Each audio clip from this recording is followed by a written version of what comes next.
Hi, welcome back to Between Screenings. Myself and Tom are going to take you through some of the upcoming releases. We're also going to talk about films you should watch on an airplane. And we're then going to have a look at maybe some of the early Oscar frontrunners, Oscar and BAFTA frontrunners, which the race is starting to hot up with a slew of releases coming in the next few weeks that are tipped to do very well at the awards. Hey, Tom, how are you? I'm very well, Neil. How are you? I'm good. I'm good. I'm rested. I think since I last saw you, I've been to 2 foreign countries. Wow, that's impressive. I knew about one of them when you went off to Poland, but then you've just been telling me you've been in Morocco. Yes, Morocco just for some winter sun. But then I was in Poland I was in a lovely town called Poznan for the British Film Festival in Poznan. So I was talking about filmmaking outside of London there, which was lovely. And then watched a few sort of classic British films in the cinema there, and sort of just explored a bit of the lovely town that is Poznan. I'm just shocked at the novel idea of doing something film related outside of London. Can you imagine such an Yeah, idea? How it, novel a concept. it's the second year they've done this film festival. So the British Film Festival in Poznan. It's the second year they've done it, and they are packing out the screenings. Brilliant. Yeah, absolutely packing them out. So it's the first year they've done an industry event. So it's the first time they've done sort of industry talks. But they had, I think, Lynn Ramsey was their retrospective last year. And then this year they did a Sally Potter retrospective.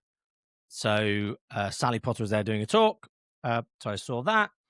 And then I went and watched Orlando in a cinema with probably 400 people. And then we had a little Wow. industry. They did a little screening as well of The Party, which was like a little industry screening of The Party. So that was cool. Yeah. And they showed a load of our other films as well. So it was really nice. Lovely. What a nice little thing to get away for. Yeah. And it shows that film does exist outside of London, Tom. I've heard it said, whispered in the corridors of Manchester and Sheffield and Leeds that cinema exists outside of London. But Yes. So, my talk was about that precise thing when I was in Poznan. I probably was slightly more negative than positive about the state of the UK film industry outside of London, because I think the money very much is still centered in London. Screen International had actually just released their top 50 British independent film companies. I think I got it a couple of days before I got the magazine and was reading through that, and I thought, oh, I'll highlight any that don't have head offices in London. And guess how many I highlighted? no. No, I won. Oh, well, But that's a I think they 100% also increase on what had I an expected. office in London as well. Of course. Well. Should we talk about some movies we've seen? Yes. So, what have you seen since I last saw you? So, after being hideously embarrassed by last time we spoke, because I'd seen exactly nothing, I have seen 4 movies that I want to talk about this week to some extent. Wicked for Good, which, of course, was dominating cinemas around the UK and the rest of the world right now. I've also now seen Wake Up Deadman, the third installment in the Knives Out films, which I really enjoyed with some provisos. No Other Choice, which is the new Park Chan-wook movie. Obviously, he did Old Boy, so I was excited for that. And I mean, it is going to be, an Oscar contender later in the year, so I do feel it's fair to talk about it. I've also seen Zootropolis 2, which is also known as Zootopia 2. Yes, interesting that depending on what country you live in depends on what name you get for that film. It's because there is a zoo somewhere if that has the copyright to Zootopia in the UK and forcing us to become Zootropolis. And I was riding up the escalator at the Picture House Central in London, and I was talking to a Disney PR about it, and I accidentally called it Zootopia, and he very quickly reminded me that it is Zootropolis 2 here in the UK, not Zootopia 2. So yeah, Disney clearly keen to beat that drum that it is Zootropolis here, not Zootopia. So the whole rest of the world is Zootopia then? Yeah, yeah. And that's actually how, when I was looking at some photos the other day for something at work, I could tell that they hadn't done a UK premiere yet because it was all Zootopia on the background, rather on the stand-in repeats, than rather than Zootropolis. Well, I mean, they got around it quite well with them. So it's not. It's a film. I really enjoyed the first one. I watched it. My kids really enjoyed it. It's a sort of classic Disney film, but not a classic musical Disney film. Mm. So kind of in the lines of the more modern stuff they've done, like your Wreck-It Ralphs and things like that, where it is just a really fun animated story. It has got. I mean, the first one's obviously got that Shakira banger in it. How does the second one fare against the first? Really good. I would say they are very like a lot of Disney sequels. It's like play the hits, yeah, Sammy. Like we're doing the same thing.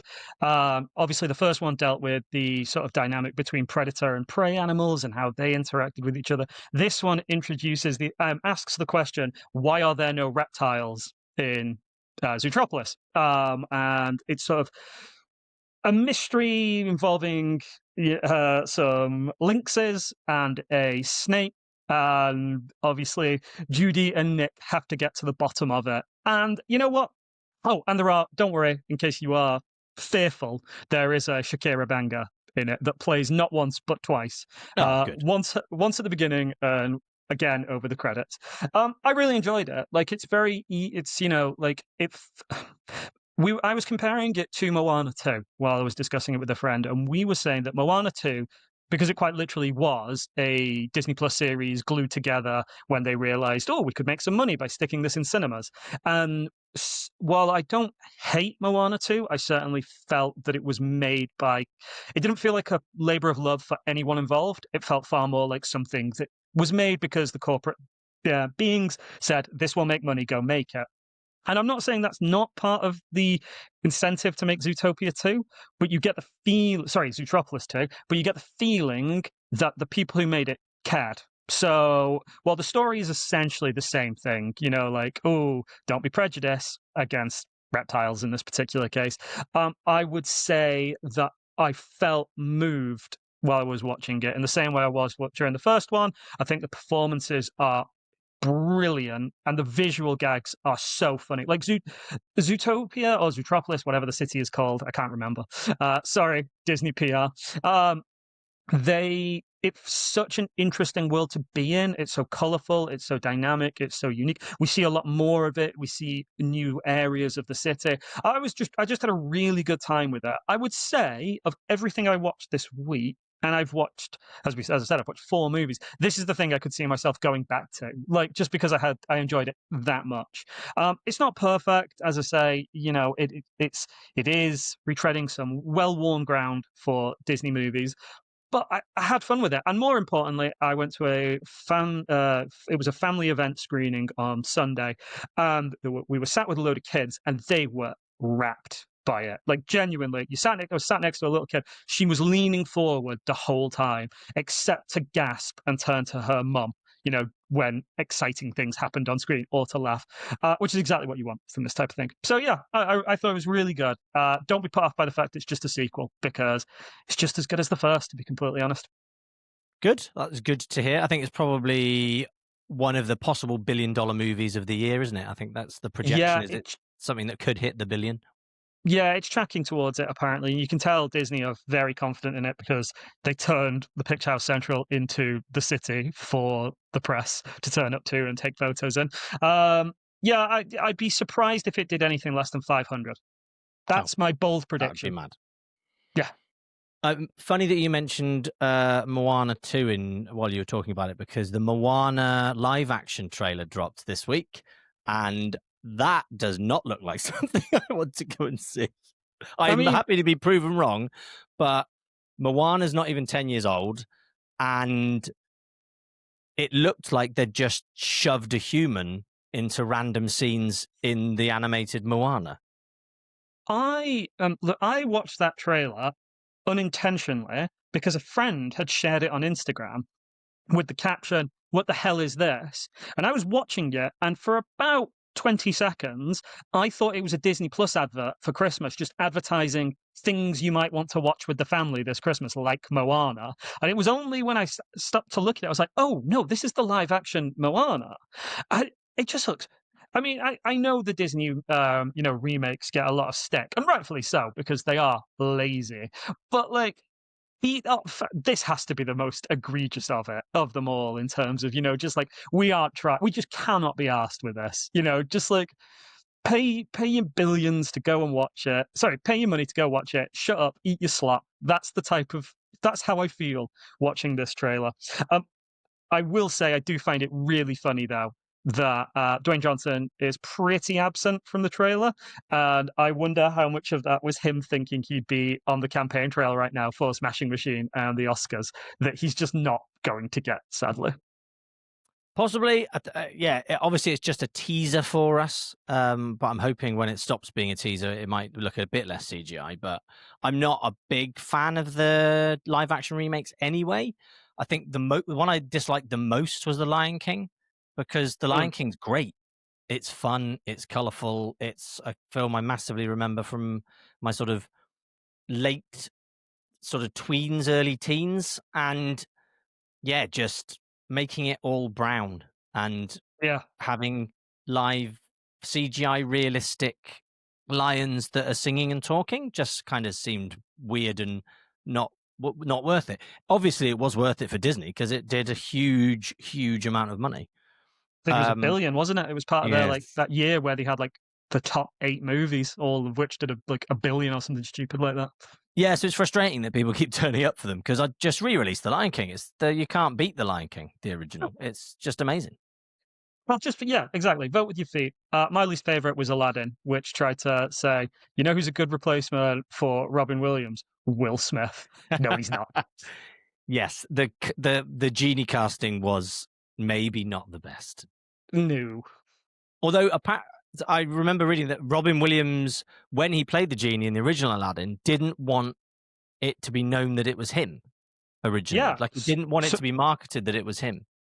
So there are about 18 million interesting things about Robin Williams and the Genie, including that every take he did was different, and Disney were apparently rubbing their hands together with Glee because they were like, well, we've got all the recordings, we can use them in TV shows and video games and in the theme parks. But he'd had it stipulated in his contract that they couldn't use anything they could only use what what was released from the film commercially. So they couldn't use it for anything else, which is why Dan Castellaneta, who's better known as Homer Simpson, plays the genie in the TV show and in the Prince Return of of Jafar. Thieves. Sorry, Return of Jafar. But then Robin Williams was like, that's my character, and returns for the third one, which I think is Prince of Thieves. Cool. So yeah, Robin Williams and the genie, complicated relationship. Slight digression there. So yes, so Zootropolis 2 coming out this weekend. So family fare is going to perform strongly. Also limited release this week is the new Knives Out, Wake Up to Deadman. And you say you've also seen this. I've not seen this yet. I need to check with my local cinema because they're advertising it as a 15, but the BBFC have it down as a 12A, and I want to go with my kids. So is it worth going? Yes, with some provisos. So, like, I don't know if you've seen the trailer, but basically, Benoit Blanc is back. Priest has died. Monsignor Jefferson Wicks, I think the character's called. But shockingly, he dies from. I don't think that's a spoiler in a murder mystery, and No. Benoit has to solve it. I really enjoy. This is a film I've been really excited about. So I think that does that does temper a little bit like how I feel about it, because I do think it's probably the weakest of the Knives Out films by some distance. And I think the first two are both 5-star bangers, like no notes. I would say this is probably a 4-star, had a great time at the movies type deal. I think I'll talk about my issues before I get to what I like, but I think my biggest problem with it was, first of all, the setting, which is very similar to the first one in terms of, we are in like a gothic, like the first one's obviously in a manor house, this one's in a church, and it looks, as a visual style, sort of, they look very similar, like they both seem to be set at autumn, and like, while I was watching it, I was like, I'm just reminded a lot of the first one.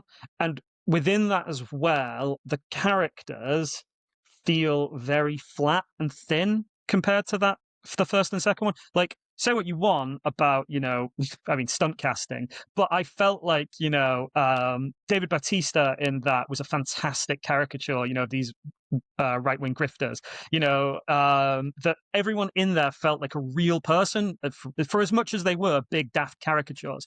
Here, they're they're more natural, but that feels odd compared to like Benoit, who's this massive, like a cartoony character who comes wandering in like halfway through, and it creates this disconnect. And I didn't really enjoy any of them as much as I enjoyed any of the other characters, like who we've met in these other ones. Like I'd say Josh O'Connor, perfect. Like he's easily the best thing in it outside of Daniel Craig. Like it's really he's amazing, and Josh Brolin is fantastic as the victim. Everyone else, you're just a bit like, oh, I wish we'd seen more of you. Like Mila Kunis is in it, Jeremy Renner, Kerry Washington, Andrew Scott is absolutely wasted. Like Oh. the entire time, you're like, can't wait to see what they do with Andrew Scott. Not a lot. I'm trying to be really careful here because I obviously don't want to spoil who the killer is or anything like that. So yeah, that said, it's still better than 99% of the movies you've seen this year. Like Rian Johnson, he knows how to put together a compelling murder mystery. Every time you think you've cracked it, you're wrong. You're guessing until the very end. I would say Daniel Craig has cracked this character now. I think, the first one, obviously finding his feet with it. The second one, okay, who is he? This one, Benoit Blanc is a fully formed sort of like slightly larger than life character, but an entertaining presence. I really enjoyed it. It's just in comparison to the other two, eh. Now, I should say as well, I saw it at home, which I do think changes how how you feel about a movie. But to the movie's credit, I didn't look at my phone once, which I do think, says something. Because even though I try to be good when I'm watching a film at home, it's so easy just to pick up your phone and, oh, I've got a message. I'll just quickly check that. This is a bit of a lull in the film. I didn't do that once during Wake Up Deadman. It flew. So all in all, I'd say it's really good. It's well worth your time. It's just you probably shouldn't watch either Knives Out or The Glass Onion before you go and see this, because you're just going to come out thinking, I wish I was watching one of those two. But yeah. Yeah, well, I will look forward to hopefully going with my whole family to see it at the weekend. So, what else have you? So, you was in the new Park Chan-wook? Yeah, I thought this was really good. Park Chan-wook rarely misses, in my opinion. It's got Lee Byung-hun of Squid Game fame, the guy who played the frontman in that. And it's a really, really funny, dark comedy. It's basically about a guy who loses his job at a paper factory and refuses to get a job doing anything else. So he decides the best way to ensure that he gets the next job that opens up in the paper world is to murder all the unemployed paper salesmen in his immediate area. It's really funny, as I say, very, very dark, at times, shockingly dark at times. But another film which you put on, and even though it's over 2 hours, you blink and it's over. I'd say it's not quite on the same level as something like Oldboy, which I think is obviously the high watermark, but hey, not everything can be Oldboy, can it? And I do think that Lee, I think that would be his surname, wouldn't it? Yeah, I think Lee's fantastic in it. It's nice to see him playing someone other than an unrepentant murderer, even though he is a slightly unrepentant murderer in this. He has a nice family dynamic going on, and I think dark comedies are so difficult because sometimes you can lose sympathy with the characters in it, and he's so charming that you never lose sight of why he's doing some of the terrible things that he's doing. So I had a great time with it. Yeah, I don't know if it'll get any Oscars buzz. I can't imagine it will, because it just feels. Variety have got it listed as like a number six contender, so they're not putting it top 5, but they're putting it top 10 as a contender to make the shortlist at least. I saw it. I was reading reviews after I finished it, and people were saying this is the best Park Chan-wook film since Oldboy. And I mean, that's a hot take, I think, but it's very, very good. and wildly entertaining, as I say. So if you can see it, Neil, I'd recommend it. They'll be sending you a link, I'm sure. It'll pop up on my BAFTA view or something at some point, I'm Yeah, sure. of course. And you had one more film you'd also seen. Which we've both seen, but you weren't allowed to talk Oh about it yes, last time. the film that is Wicked for Good. Yes, I can talk about Wicked for Good. I enjoyed it. I had a good time with it. There was one song where everyone did applaud in the cinema, as I pointed out last time, which was "No Good Deed." Yeah. Which, on a listen afterwards, when you listen to it on the soundtrack, they have slowed it down slightly for compared to the Broadway version. So compared to the original musical version, they have slowed that song down slightly in certain bits. And I've read stuff since with the director, and he's basically said, "Yeah, we slowed it down slightly just for more dramatic impact." And I think Right. when you listen to it on the soundtrack, it just doesn't sound as good as the Idina Menzel version. But then when you're watching it in the film, it is really, that's probably the highlight of the film for me. I So would yeah, no, agree. I enjoyed it. I've seen lots of complaints about the color, it being too dark or it being too bright, or people just can't make their minds up what they don't like about it. Because I think it's one of those things. Everyone's writing about it this week because everyone's reading about it this week. So you've got to have a hot take. And Yeah, I mean, it was nice, but not, it was great, but not quite as great as the first one. Isn't that hot a take? yeah, I mean, I think I saw it after the day after we finished recording last week, and we've spoken about it since. Feel a lot like you. I think it's great. I think the first one's probably a 5-star movie. I think this one's probably a 4-star movie. The I think that Wicked for Good has the same problem. Is basically plagued by the problems of the second act of the show. Yeah. That the songs aren't as good. There is no Defying Gravity, and For Good might be the big banger of the second act. But if you were asked to name a song from Wicked, you're going to choose Defying Gravity. So I think I think the story's weaker as well. I think it has to dance around the fact that it is playing out with the events of The Wizard of Oz happening at the same time. Didn't like those two new songs. I think they were. I think they were, yeah. I've listened to them on the soundtrack since because my kids and wife like playing the soundtrack. And yeah, they're not standout songs. I think No Way Home is probably stronger than Girl in the Bubble, but Girl Yep. in the Bubble is, yeah, just I'd like to have, it didn't build enough. I don't think it had enough about it to really land. I know it was trying to be a really emotional song, sort of with sort of talking through Galinda's choices and how hard it is, but it didn't really resonate with me. No, I would agree. I would have picked Girl in the Bubble as the weak. As if I was going to cut something from the movie, and I do think it's a movie that probably does need a little bit of an edit. Like I think that may be the thing that I choose to trim. It seems like you could remove it and keep everything pretty much the same. To be completely honest, do you think though it's worth saying that Cynthia and Ariana are absolutely fantastic in it. Yeah, It speaks volumes that pretty much nothing happens really. They try to catch, Elphaba. They don't until eventually they do, and that's Dorothy throws a bucket of water over her, and that's sort of it. Like not much else happens, but I think the fact that those performances are so good and you're so invested in them and the world that I was entertained throughout. yeah. And I know people who say they think it drags. I don't necessarily agree. I've seen it twice. It did drag more the second time, but it didn't feel like I was sat down for 2 hours and 20 minutes. Yeah, I do think there is a bit of hot take itis with this one of like, oh, it's rubbish. It's not rubbish. Like I think, it's yeah, I think as well with the first one, you've got that thing of sitting down in the cinema, and it is just so visually like takes you to that world of Oz. It really immerses you in Oz, and you've experienced that. So there's a familiarity with this where you go in and rather than just going, whoa, you sit down and you're like, oh, good, I'm back here again.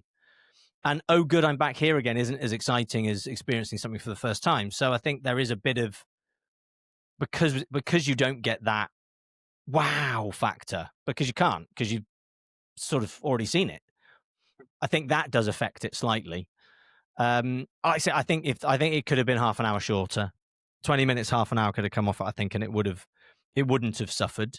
And I think, like you say, it kind of suffers following through with having to follow the beats of Wizard of Oz with the Wicked Witch of the East, and then wanting to get the shoes. My kids were a bit confused that the shoes were silver. To be honest, Yeah, they were not. y- They were not big fan. They were like, those shoes are meant to be red. yeah. I enjoyed when asked about the silver shoes. I was like, well, that's because Wicked is a prequel to the book, not the movie. And in the book, they're silver, and in the movie, they're red. But yeah, no, I do agree. I They do do have a think nod to it's it though, because I think they do turn red when she flies. they do. They turn red when she flies up in the air. Yeah, when her feet are on fire, as she's. God, I Yeah. hate Bot. Can I just say did I say this last time? I absolutely loathe Bot. And one big issue I did have with the movie: why did they make the Cowardly Lion such a dick as well? Like, Yes, I didn't get that either. Like, you saved me, but you also took me away from my own cage, so I couldn't be. yeah, Yeah, I didn't it get was. that. I didn't like that bit, that isn't that isn't in the stage show. That feels like something that maybe it's in the book. I don't know. I've not read the book, but it's not in the stage show. And I was like, I don't like this because you've made me dislike two members of Dorothy's mates. And we do also need to talk about that final shot of Fiero as a scarecrow is I mean, it's not CGI, I've later found out, but it looks so bad. Like, it just doesn't look good. And I know, how do you make a living scarecrow look good? But when I first saw it, I genuinely did think a little guffaw. I think you've got to go. I would have gone very Wizard of Oz with it, Yeah, and almost recreated the way he was created in the Wizard of Oz, because there was nothing wrong with that. It was great. yeah. Him having a burlap sack for a face, just it was funny. It really Yeah. was. Um, Moving on to, I mean, I'm going to use Wicked for Good as a way to sidestep into awards buzz.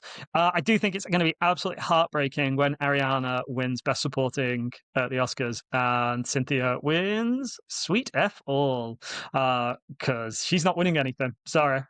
It's not as good as she is in it. It's not a Best Leading Actress role. No, I've not seen Hamnet yet, but Jessie Buckley again, like, she is far and away the front runner this year for winning it, and apparently she is like untouchable in that movie. And you can almost hear Ariana getting on stage and saying, "This is for both of us." Do you know, Yes. when she gets it? Because poor Cynthia, she's probably not going to get it. No, I think there's several performances, female performances, that are looking like. I think I've not seen it yet, but if I had legs, I'd kick you. I think Ros Byrne is meant to be absolutely amazing in that as well. But like you say, everyone's just talking about Hamnet. I think it's Jessie Buckley's to lose, and they are going to be hitting the campaign trail very, very hard with that film.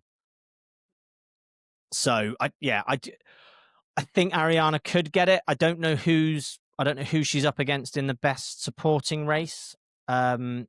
But So, I think a lot Elf, of people kind of feel like she should have maybe got it for last time.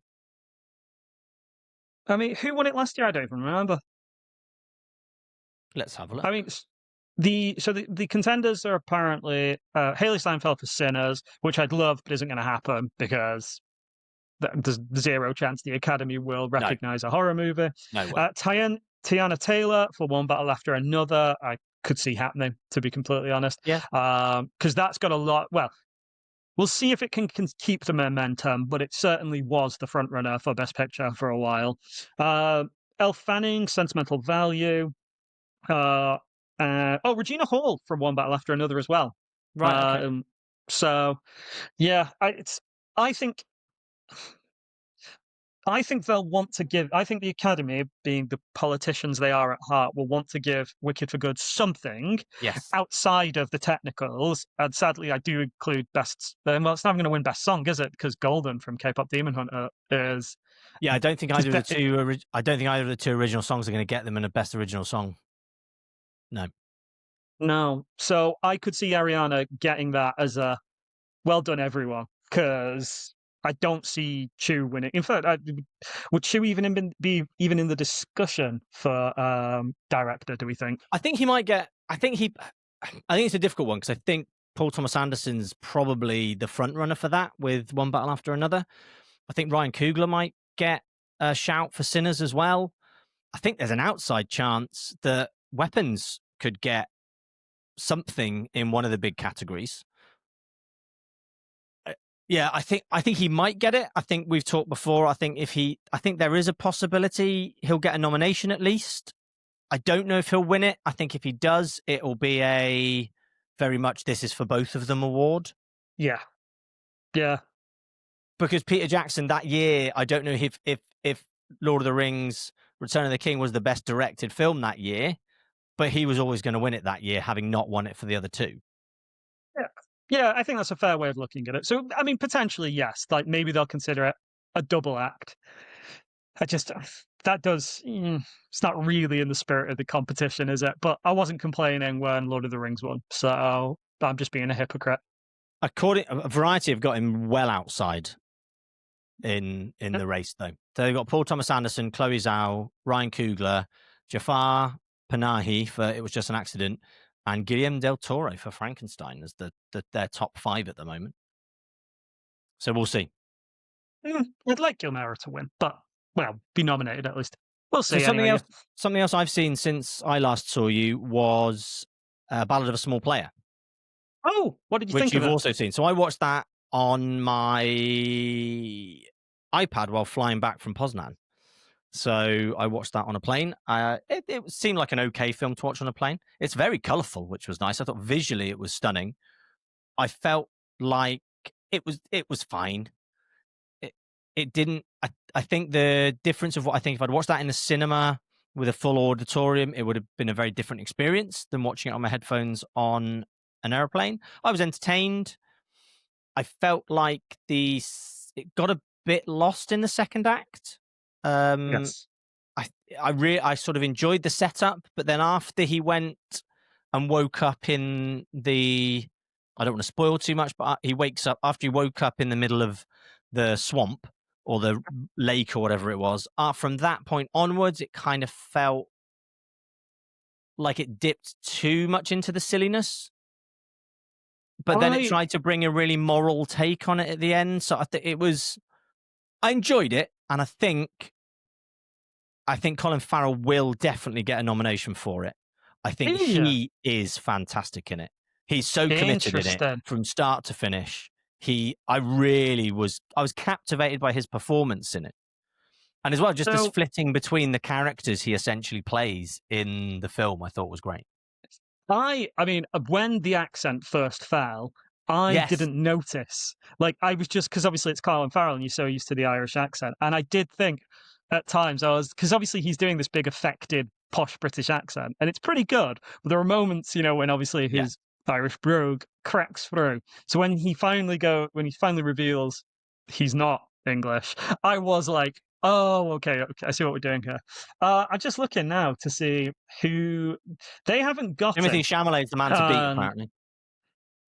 Oh yeah, well, erstwhile third host.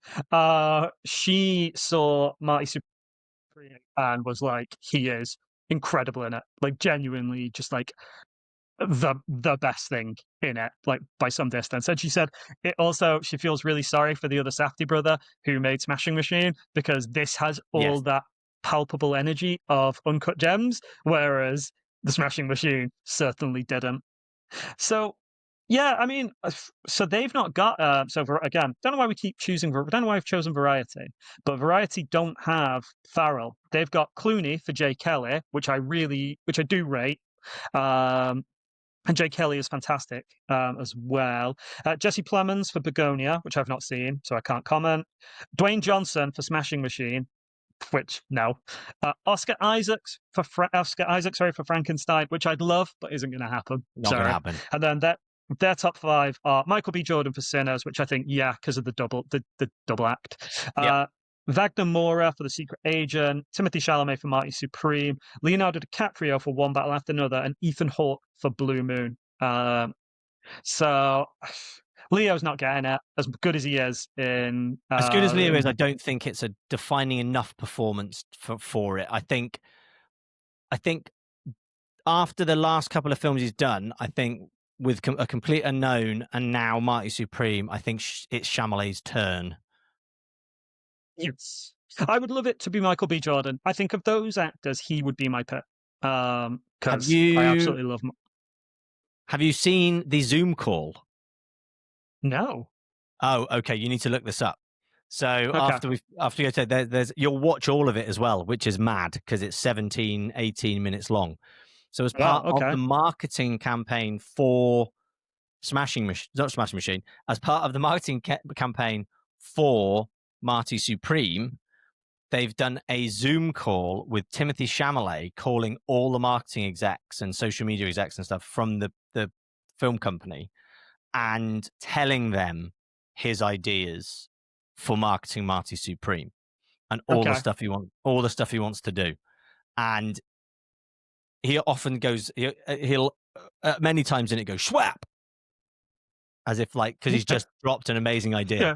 so he'll just go schwap, Brilliant. and then Okay. just stare at the camera for ages, and everyone's just frozen, thinking, what do I do? Having watched it, it would have been even better if all of the people on the call were actually the marketing people and they didn't know this was a skit. But it isn't a prank. They all were in on it, which is slightly disappointing because it would have been Oh, very that's a funny shame. to see how they would have responded. But yeah, look up Timothy Chalamet, Marty Supreme Zoom call because it is worth a watch. And just for that, I mean, I was excited for the film anyway, but after seeing that, I was even more excited for the film because I You're thought it like, just, I'm in. yeah, I was just in. So yeah, I think, yeah, this is where award season sort of properly kicks off, isn't it? We've got a few big releases this weekend. I think Christie's out in this country this weekend. It'll be interesting to see how it does at the UK box office. Obviously, it tanked in America, but I Yep. think Sydney Sweeney's name is still being thrown around for Best Actress. So I'll go and see it. I'll see how she is. I don't mind a boxing biopic. So, but according to, again, if we're going to go with variety again, she's not even Sydney Sweeney's not even in the running for the Best Actress. So that's interesting. Although Kate Hudson is for Song Sung Blue, which is they were on. I don't know if you saw her and Hugh Jackman on Graham Norton this weekend, but they were talking about Song Sung Blue, and it's about kind of like a Neil Diamond almost tribute act. Yeah. I got invited to a screening of this last Friday and I couldn't go. Because you I was still have beef with with Hugh Jackman. Hugh Jackman. That's why. Yeah, because he stole my Facebook meme. Yeah. And if you're listening, Hugh, I've never forgiven you. You need a personal apology, don't you, Tom? Yeah, Groveling. I do. Hugh, I know you're listening, so just be in touch. Just say you're sorry. Meme theft isn't a joke. The thing that puts me off about that film is I hate Sweet Caroline. So Yeah, I mean, I don't hate it. I find it bizarre that it's now a sports chant. I just don't enjoy it as a sports chant. You and my sister would get on, Neil, because she banned it from her wedding playlist the other day. Good. It's been ruined, in my opinion. Who do you think after? I mean, we spoke about director. Wicked for good chances for Best Picture. 0, I would think. I think it will get nominated because I think because the short list for films is so long now. What is it? Yep. 10. 10? 9? Yeah. It's 10. They don't have to use all 10, which annoys me when they don't because you could easily just pick something. I think because it's that long, I think it lets something like Wicked get on the list. But the way the voting's been going the last few years, it goes to something that the general public won't have seen. Like, when was the last time a popular movie actually won the Oscars? Parasite? Nah, that wasn't a popular movie. That wasn't a Joker? foreign language film in America. Did Joker win Best Picture, or did he just win Best Actor for it? No, I don't think it won Best Picture. I mean, Oppenheimer, crap. I suppose you could argue, was popular. That actually did well at the box office. Everything Everywhere All at Once actually was more of a crowd pleaser of a film, I would say. So it doesn't tend to be blockbusters anymore winning. No, if I showed this list to my dad, he'd say, "What? I've never heard of any of them. Must be shite." Yes. I think my dad would be a similar take. I think there's an outside chance that F1 could get a nomination though. So realistically, Avatar: Fire and Ash is going to get a nomination because for some reason the Academy loves to give James Cameron nominations for the Avatar movies. Yes. Wicked for Good, Sinners, One Battle After Another, Marty Supreme, Yep. maybe Jay Kelly. Do we think Jay Kelly? I've not seen Jay Kelly, so I can't comment. But Netflix will I be could putting a see Jay lot of Kelly. marketing money behind it. Jay Kelly is a movie about Hollywood, so therefore Hollywood will love it. Oh, Hollywood loves films about Hollywood. Yeah, exactly. Yeah. Hamnet, and I don't know on the rest to be complete on the other potential too. Everyone's talking about Marty Supreme again. Yeah, I give and Timothy's up for Best Actor. It has to get Best Picture. yeah, Sentimental Value is also being talked about. I've not seen it yet, but I'm very excited for Sentimental Value. I think that's probably and I think an outside. I think F1 could potentially make the list. I think it is an outside sort of blockbuster to put on there. I think that's kind of you can't figure out why did they go to 10. Did they go to 10 so you could put things like Hamnet on, or did they go to 10 so you could put things like Wicked for Good and F1 on? If memory serves, this was to beat the allegations that they do not choose commercially viable movies. Yeah. This was their first attempt, wasn't it, at sort of like what later became the Fan Oscar Award that was co-opted by Zack Snyder's cultists. So Zack Snyder. Why am I talking about Zack Snyder again? But yeah, Zack Snyder's Justice League ended up winning that, and then they quietly dropped it because it was a terrible idea. But yeah, this was fan votes are never a good idea generally. But that's why they went to 10, because there was a feeling that the Oscars were elitist, and then irritatingly they do not always use the 10. Sometimes they will have 9 or 8, which is like, no, if you've got 10, just pick 10 movies. Yeah, listen, I would love Sinners to do really, really well. I just don't think it will. I think for all the reasons we've discussed about like genre bias, it's come out too early. Like, it not being seen as Ryan Coogler or Michael B. Jordan's Time, despite it being easily, I think, my second favorite of the year. I just do not think it's going to get much beyond nominations. I think they'll be very much like it's been nominated and it walks away with nothing, and you'll see many a think piece on that and why it didn't win anything. Yeah. But again, I think it will get nominated. I think he might get nominated. Ryan Coogler may well get nominated for Best Director for it. I think he's going to struggle though, again, because it's so long since it came out. I think that's where the 10 strong list for Best Picture will help them. So I think it will get a Best Picture nomination, but I think it could easily just get a Best Picture nomination and be locked out of the other categories. So, right, I think we've probably been talking for long enough. We didn't go into too much detail on what to watch on a plane. Maybe we can do that next time, Tom, after you're back from your journey to Japan. Yeah. I will let you know what I watch, as we were just saying. The list doesn't look promising right now, but maybe I'll come back and be like, forget all these predictions. The Minecraft movie is the best thing I've seen, and not because I'm delirious after 14 hours on a flight. Well, we've got that to look forward to next time. Right. Brilliant. Follow us where you follow us on socially stuff. Download us where you get your podcasts, and we'll see you next time between screenings.